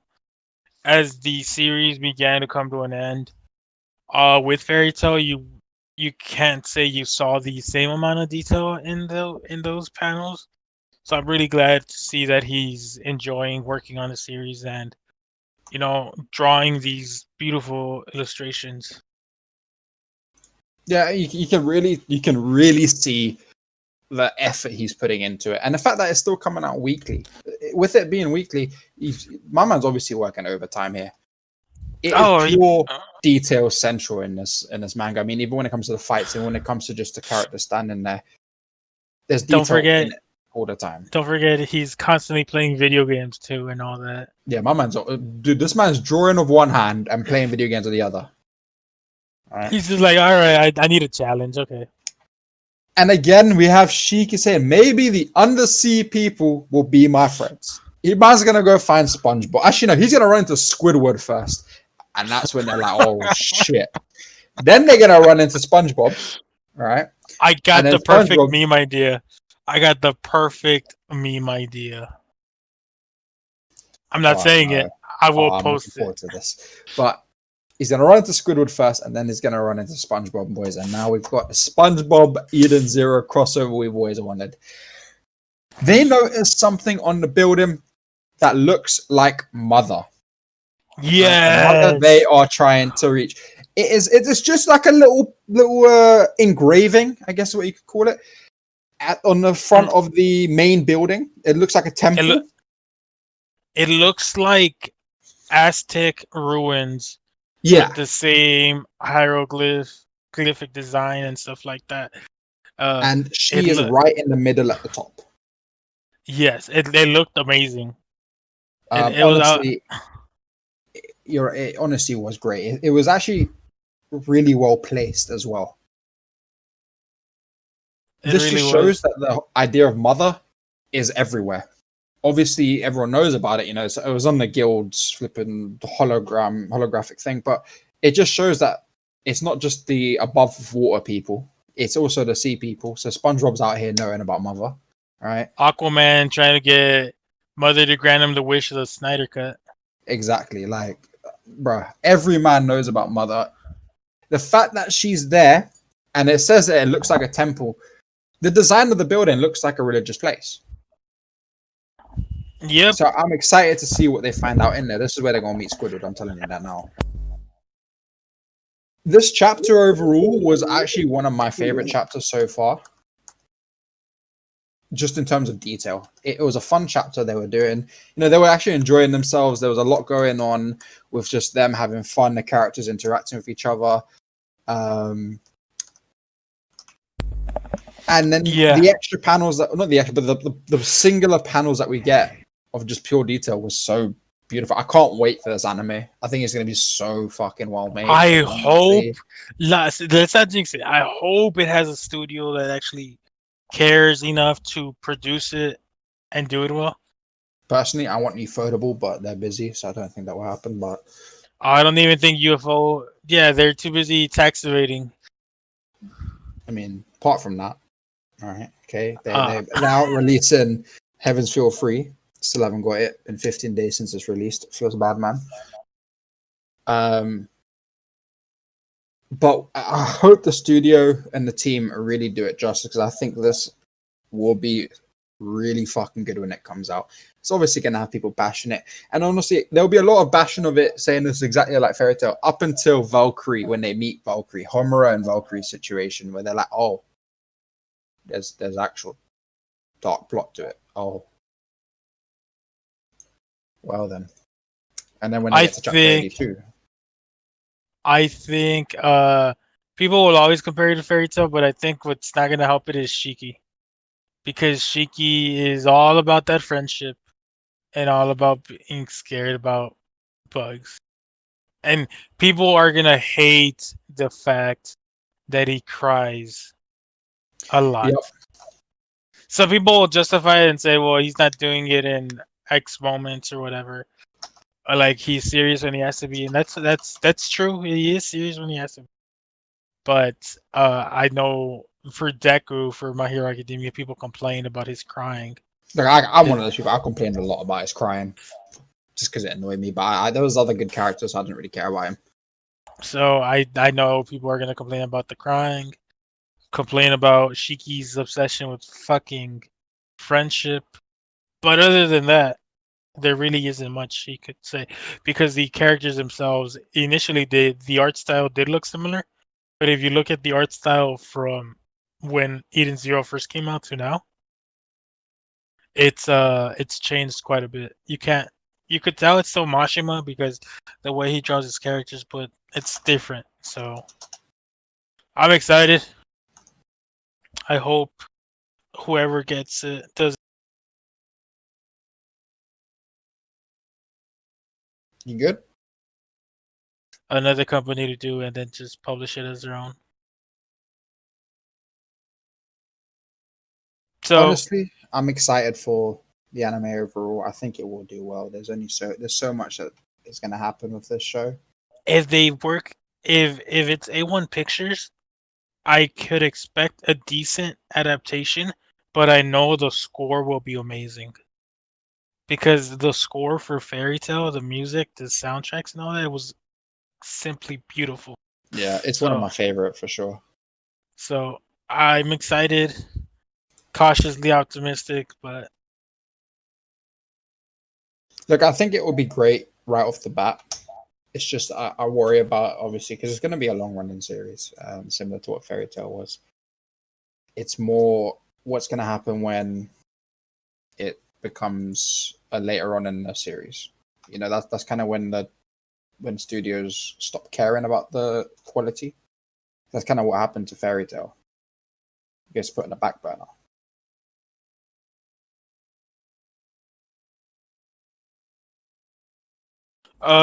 all right, give me a second. All All right, I guess we're good to wrap it up here. right. Yeah. Let's get King the back. I'm back. Oh, welcome back. Look All at right. that. Perfect. So this week we talked about Eden Zero, Fairy Tail. We did kind of go on a tangent. Timing was better, so that's good. We're also working on making the podcast weekly again, but we're gonna Talk try to about make that. them short.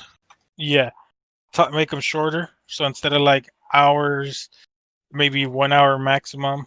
1 week we talk about Eden Zero and like an anime of our choice or manga of our choice. The next week we talk Eden Zero and Fairy Tail, stuff like that. So yeah, there's not much more to say. Maybe this is still full, but yeah. Homer is still hot. And Eclair is still dead. I got you, King. Don't worry. I'm not even gonna. It's okay. It's okay. And with that, guys, don't forget Bye-bye. to like, comment, and subscribe. Wear a face mask if you're out, and Wash your hands. see ya.